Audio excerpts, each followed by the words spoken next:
सोहन, रश्मि, अमित और सिमरन साथ में कॉलेज में पढ़ते हैं। चारों में बहुत गहरी दोस्ती होती है और चारों हमेशा साथ में ही रहते हैं। पूरे कॉलेज में चारों की दोस्ती के बारे में चर्चा होती है। कुछ ही दिनों में एनुअल फंक्शन आने वाला है, इस बार तो धमाल मचा देंगे। याद है पिछली बार हमने कितनी मस्ती की थी। फेस्ट की तैयारी करना, दोस्तों के साथ कॉलेज घूमना और ढेर सारी फोटो खींचना। एनुअल फेस्ट हमेशा ढेर सारी यादें लेकर आता है। चारों जोर शोर से एनुअल फेस्ट की तैयारी में लग जाते हैं, लेकिन इस बार एनुअल फेस्ट इनके कॉलेज में ना होकर दूसरे शहर में हो रहा होता है, जिसके लिए सभी को कॉलेज की तरफ से दूसरे शहर में ले जाया जाता है। वाह, कितना सुंदर कॉलेज है। मैंने आज तक इतना बड़ा कॉलेज कभी नहीं देखा। कितना मजा आएगा। हाँ, सही कहा तुमने। यहाँ पर सारी प्रतियोगिता में हमारा कॉलेज ही जीतेगा। चारों उसी कॉलेज में रुकते हैं और अपने अपने परफॉर्मेंस की तैयारी में लग जाते हैं। चारों मिलकर एक ड्रामा परफॉर्म कर रहे थे, जिसके लिए अगले दिन से उन्हें प्रैक्टिस के लिए जाना होता था। अरे यार, इतना बड़ा कॉलेज है, मुझे समझ में नहीं आ रहा इसमें ड्रामा रूम कौन सा होगा। चलो किसी से जाकर पूछते हैं। ये अमित और सोहन कहाँ रह गए? तुम चिंता मत करो, वो भी आ जाएंगे। सिमरन और रश्मि ड्रामा रूम ढूंढने जाती हैं, लेकिन उन्हें आसपास कहीं ड्रामा रूम नहीं मिलता है।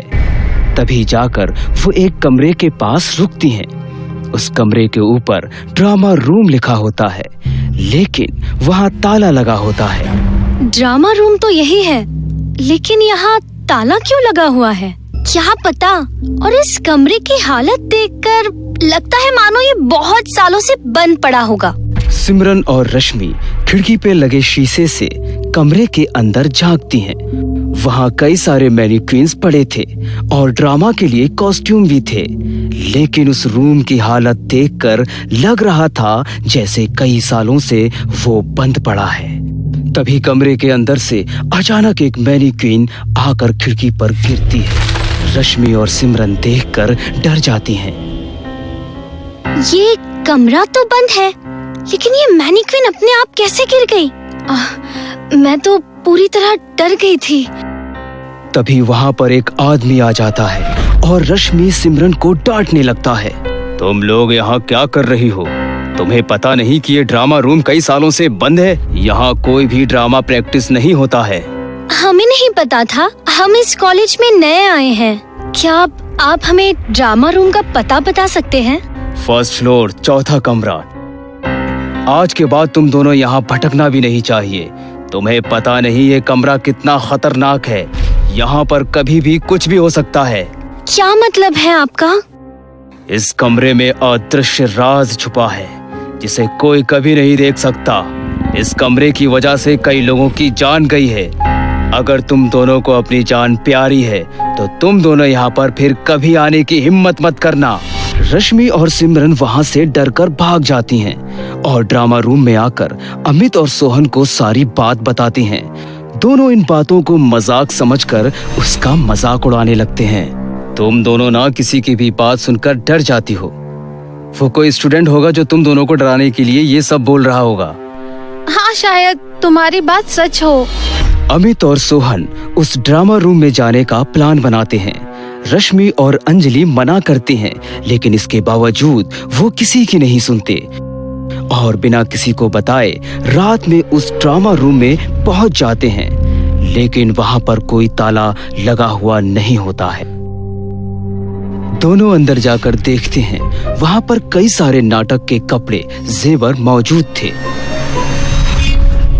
लड़कियां भी ना, कौन सा भूत है यहाँ पर?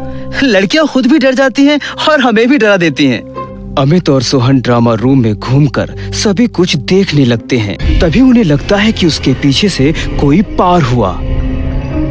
अमित पलट कर देखता है तो वहाँ पर कोई नहीं होता। तभी वहाँ पर एक मैनिक्विन अपना सर हिलाने लगती है। ये मैनिक्विन अपने आप अपना सर कैसे हिलाने लगी? शायद कोई चूहा वगैरह होगा। तभी वो कमरे का दरवाजा अपने आप बंद हो जाता है और वहां पर घुंघरू की आवाज सुनाई देने लगती है।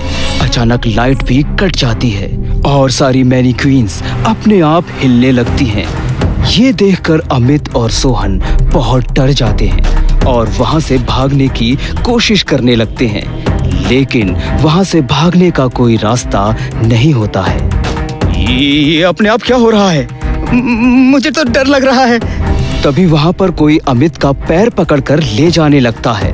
अमित डर जाता है और वो खुद को रोकने की कोशिश करने लगता है, लेकिन एक अदृश्य शक्ति अमित को अपनी तरफ खींच रही थी।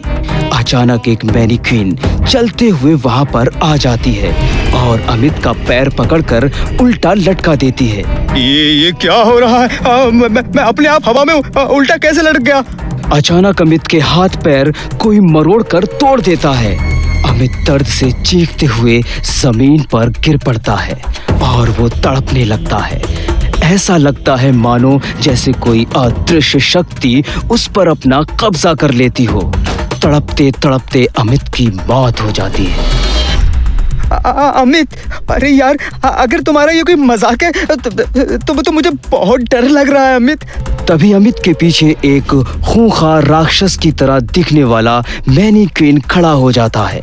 उसकी आंखें चमकने लगती हैं और गर्दन पर हाथ डालकर उसका गर्दन दबाने लगता है। सोहन कोट को छुड़ाने की कोशिश करता है, लेकिन वो नाकाम होता है। सोहन दर्द के मारे चीखने लगता है। कौन है? छोड़ दो मुझे। अमित, अमित कहाँ हो तुम?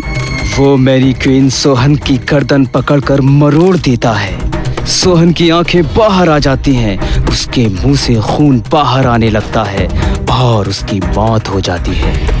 अगले दिन सिमरन और रश्मि सोहन और अमित का परफॉर्मेंस के लिए इंतजार कर रही होती हैं। कहीं रात को ये दोनों ड्रामा रूम में तो नहीं चले गए?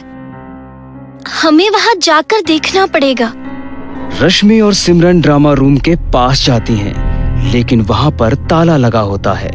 दोनों खिड़की से अंदर झांकती हैं, लेकिन वहां पर कुछ भी नजर नहीं आता। अब हम परफॉर्म कैसे करेंगे? ऐसे तो हमारा कॉलेज हार जाएगा। हाँ, सही कहा तुमने। इन दोनों का कुछ अता पता नहीं है।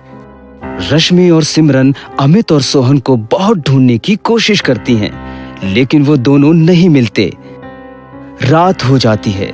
तभी सिमरन को अमित की आवाज सुनाई देने लगती है। लड़कियां भी ना, कौन सा भूत है यहाँ पर? सुना तुमने? अमित की आवाज आ रही है। वो हमें बुला रहा है। मुझे कोई आवाज नहीं सुनाई दी। सिमरन उस आवाज के पीछे जाने लगती है। रश्मि भी सिमरन के साथ साथ जाती है। वो दोनों उसी ड्रामा रूम के पास पहुंच जाते हैं। इस बार ड्रामा रूम का ताला खुला हुआ था। दोनों ड्रामा रूम के अंदर घुस जाती हैं। अमित, कहाँ हो तुम? हमें आवाज दो। आवाज यहीं से आ रही थी, लेकिन यहाँ तो कोई भी नहीं है। तभी उस ड्रामा रूम का दरवाजा बंद हो जाता है। रश्मि और सिमरन डर जाती हैं। तभी वहाँ के सारे मैनीक्वींस हिलने लगते हैं और हंसने लगती हैं। ये क्या हो रहा है सिमरन? ये कोई अदृश्य शक्ति लगती है। दोनों वहाँ से भागने की कोशिश करने लगती हैं, लेकिन भागने का कोई रास्ता नहीं होता है। तभी वो खतरनाक मैनीक्वीन रश्मि के पास आकर उसका सर पकड़कर दीवार पर पटक देती है।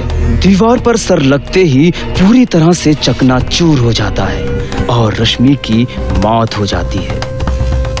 रश्मि का शरीर नीचे गिर पड़ता है और उसका सर दीवार पर चिपक कर रह जाता है। कौन हो तुम और सभी को इतनी बेरहमी से क्यों मार रही हो? तभी कोई रश्मि का पैर पकड़कर उसे ले जाने लगता है और एक बड़े से बक्से में उसको डालकर बंद कर देता है। सिमरन बाहर निकलने के लिए चिल्लाने लगती है, लेकिन कोई भी उसकी आवाज बाहर नहीं सुन पा रहा था। उस बक्से में बंद सिमरन की मौत हो जाती है।